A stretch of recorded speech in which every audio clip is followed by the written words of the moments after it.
Hey guys, Sugar and Scott, Bulletproof Saws and BLUESAWS.com. Hope everybody's doing all right. I probably should have been making a video the whole time I was working on this G260 that came into the shop.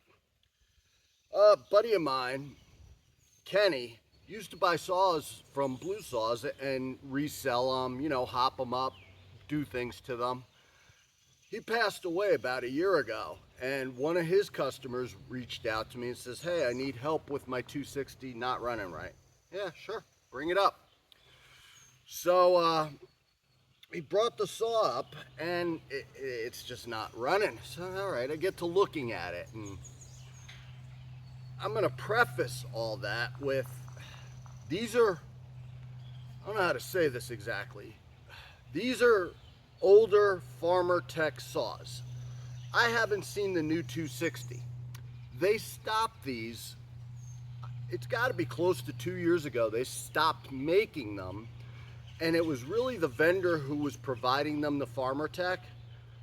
They weren't happy with them, and I was never overly happy with this model. It was plagued with flaky little issues. Just the build quality wasn't great. So this reminds me of old Farmertec stuff. It's what it is, and it's noticeable having played with the newer stuff.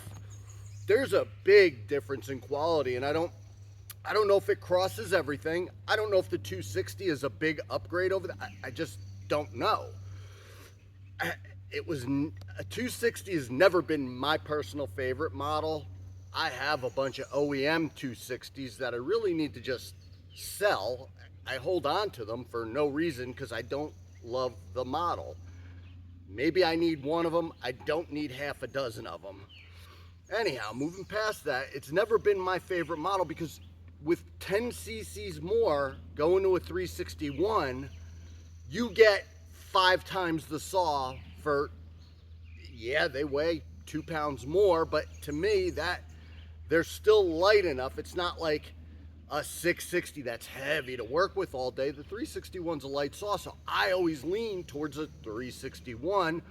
I don't see the point in this. I know guys like these in bucket trucks and, for a super lightweight thing, and maybe in 10 years as I get older, maybe I'm gonna move back to the 260 if the 361 gets too heavy for me. So I'm not saying there's not a place for it. I just don't personally love it. I have my 260, and I think I have a 16-inch 325 on it.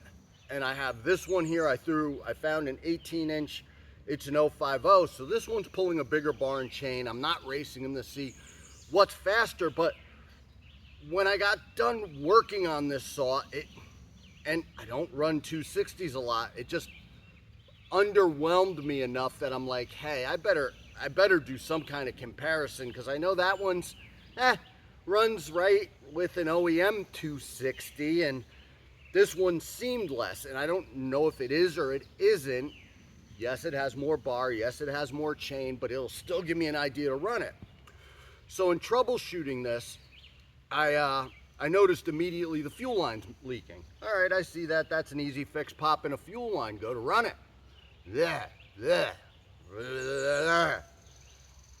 Not quite great. I rebuild the carb because I'm thinking, maybe it's not pumping, but the diaphragms look fine in the carb. Like I'm rebuilding something for no reason, but I'm already into the kit and I'm already doing it. I might as well eliminate that.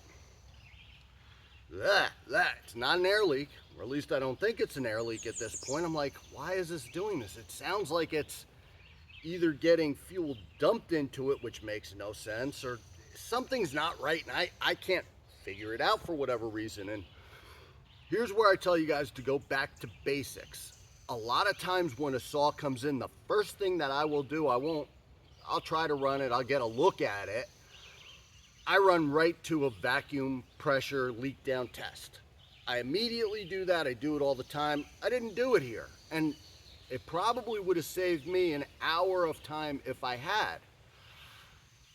Can't get it right. I'm like, could this be some weird coil? Like, I'm down a rat hole with this. Like, down a rat hole, like I am not sure what's going on. It seems kind of weird. And I don't know if my brain's not firing on all cylinders. I'm a little bit distracted because I have a lot going on. Those things happen in the saw world. Like, you could be real on point, and I'm generally on point with diagnosis, and then not so much. Anyhow, I'm about to take this thing in for a leak down test, because that's going to tell me everything I need to know. I had tested the tank. Does the tank hold pressure? How's that work? Tested from the fuel filter, ripped the fuel filter off, pressure test to the carb. Is the carb weeping fuel doing now? The carb's holding pressure too. The line's holding pressure. Like, this is all good there. I replaced the tank vent. Just, you know, sometimes you get a saw that, I knew it wasn't the tank vent, but I replaced it anyway just to eliminate that. I don't like a scatter shot approach. Just start replacing things, but for some reason I got into this, well, let's do everything. Fresh plug in it, which I know a lot of guys do that as a normal course of business. I don't have a lot of plugs fail, but it did have a cheapy plug in it that, I don't even have the cheapy plugs overly fail too much. Well, depending on the cheapy plug, but there's some decent ones. Torch, I think, is what a lot of people call cheapy plugs, and from what I know, and I could be wrong here, I think Torch makes more plugs than NGK, Champion, than a bunch of these guys, so they're probably better plugs. Anyhow, swap the plug out. I'm about to bring this in for a pressure test, and I'm like, you know, dummy, why don't you just take a can of carb cleaner and start spraying around and see if you have a leak first before you rip it all apart again. I go over, I start spraying it. I believe it was the impulse line. I sprayed it.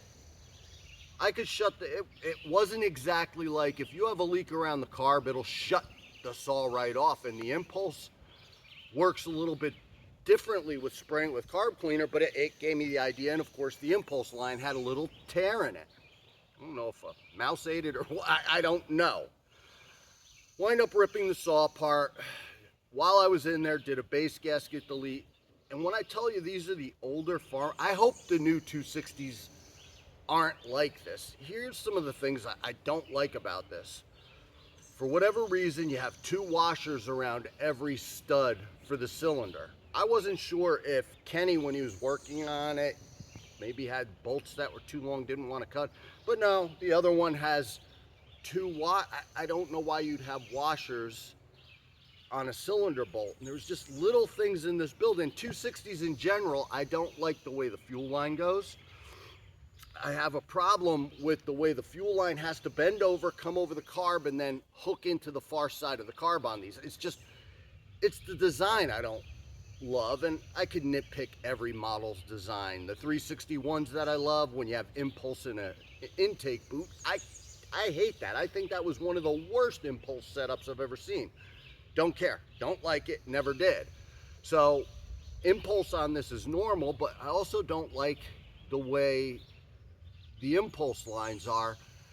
I wish the nipple where you plug the carb into was just a little bit longer. I don't see why they couldn't be longer to make sure you have a secure mating with the impulse line. It just seems slim to me. Do all that, saw's running, but it's going back to basics, guys. Sometimes running a saw and spraying carb, my point was, you know, easy way to check before you start ripping it apart for a real leak down test, spray carb cleaner around it. Yeah, carb cleaner's $4 a can, and you wind up wasting a can of carb cleaner doing it, but it'll point you in a direction. And if I did that from the very beginning after I replaced the fuel line, it would have saved me a ton of time. And I don't know, sometimes I'm boneheaded. I took out the decomp in this too for the customer because I saw it was one of the crappier Farmertec decomps, and it wasn't leaking as bad as I've seen some of them, but it was leaking. It's a 260. Don't need the decomp. I think he's better served having it plugged. What else? So, moral of the story is I'm going to run it. I'm going to make a couple cuts, and I just want to see if I'm being goofy with the performance, because meh. They're meh. And that's the way. Could you doctor these up and get a lot more out of them?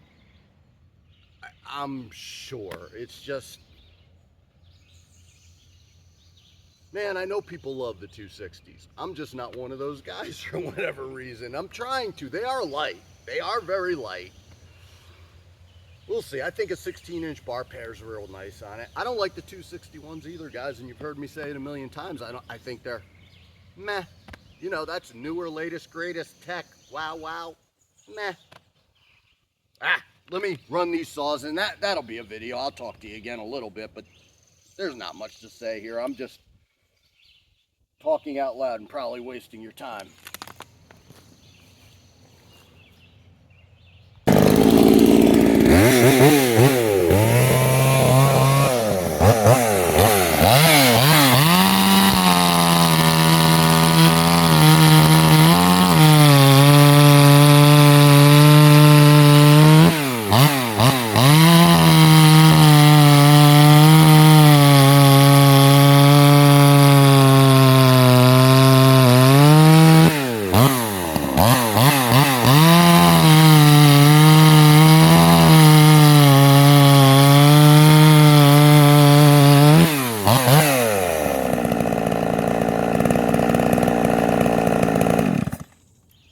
Horrible, they're meh. I don't know. Let me start that other one, get it warmed up. Oh, check this out first, guys. You're gonna love it. It's like 85 degrees out, and what do you think this means? It means I flooded the crap out of it. I'll be back. Yeah, I flooded the crap out of it. Well, it wasn't the worst. What good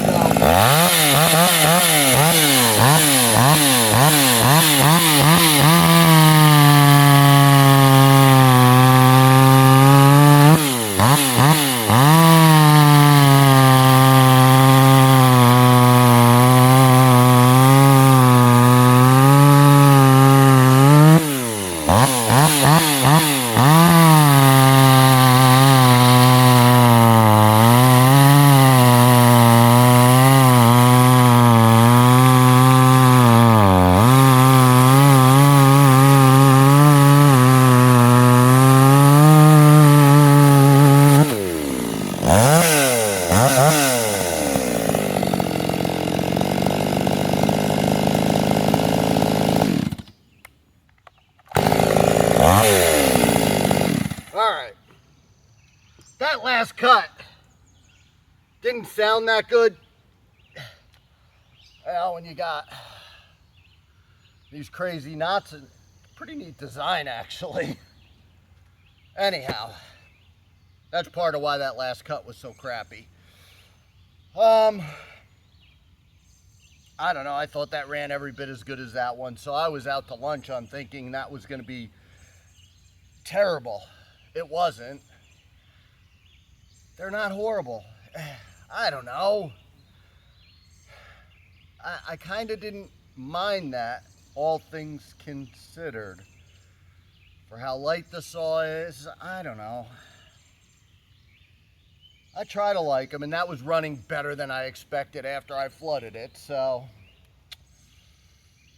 Man, I don't know. I shouldn't poo-poo the 260s. They're smaller, they're lighter. 18-inch 3/8 bar. It was running reasonable. Not fantastic, but reasonably well. Alright, I think that's a video. I got some things to think about, and I don't know, I go back and forth on it, guys. Maybe you guys love the 260s. Tell me. Tell me why, how you love them, clones, not clones. I don't care, just curious of what you guys think. What other saw in the 50cc class do I love? I love my 550 XP Mark II. It's a much more expensive saw, but with a 16-inch bar on it, that thing, but then again, I wouldn't say they have the best longevity. I've gotten a few of those where the mufflers rust right off of them. They're worse than the Chinese mufflers. but they do well. I kind of like that better than the 261. I don't know. I'm not going to talk about it, but you guys tell me what you like or don't like. And again, please share the videos, spread the word around, especially some of the tech videos where you guys might get some help with splitting cases, pressing stuff together. I appreciate it if you guys share it. True Grit Scott, Bulletproof Saws and BLUESAWS.com. Thanks for watching. Stay safe, fellas.